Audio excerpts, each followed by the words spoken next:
Hello दोस्तों। कहा जाता है कि होलिका की आग सिर्फ एक रिचुअल नहीं है, इसमें पुरानी नेगेटिविटी को दूर करने का टाइम होता है। ये और जब भी हम कुछ भी चीज होलिका को अर्पण करते हैं तो उससे हमारे घर में काफी सुख सुविधाएं आती हैं और ये बहुत ही शुभ माना जाता है।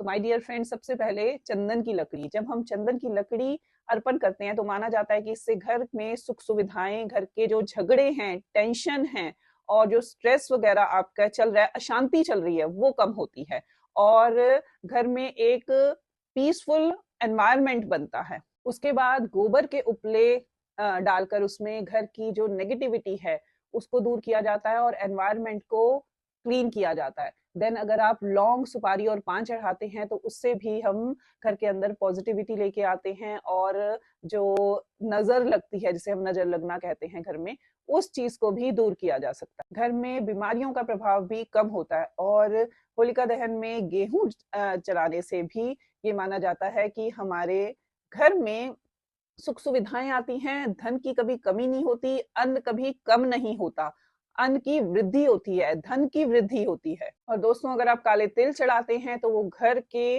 जो ग्रह दोष हैं उनको दूर करते हैं और रुकावटों को भी दूर करते हैं। और अगर आप नारियल, सूखा नारियल घी में डिप करके चढ़ाते हैं तो वो भी एक पॉजिटिव एनर्जी लेके आते हैं, आपकी फाइनेंशियल स्टेबिलिटी को बढ़ाते हैं। ऐसा माना जाता है कि होलिका दहन में ये सब चीजें जो हम हवन करते हैं अपने घर में या हवन सामग्री में डालते हैं, वो सब चढ़ाने से हमारे घर की नेगेटिविटी दूर होती है, पॉजिटिव एनवायरनमेंट होता है और एक खुशी भरा माहौल, एनवायरनमेंट घर में होता है, पीस आती है, अन्न बढ़ता है, फाइनेंशियल स्टेबिलिटी आती है और नेगेटिविटी हमारे मन से दूर होती है। दोस्तों, होली पुरानी चीजों को छोड़ने और घर में एक नई शुरुआत का या रिश्तों में एक नई शुरुआत और मिठास का प्रतीक माना जाता है। और अगर आप भी चाहते हैं कि आपके घर में ये सब चीजें आए तो जल्दी से कमेंट में शुभ होली लिख दीजिए और इस वीडियो को लाइक एंड शेयर कीजिए।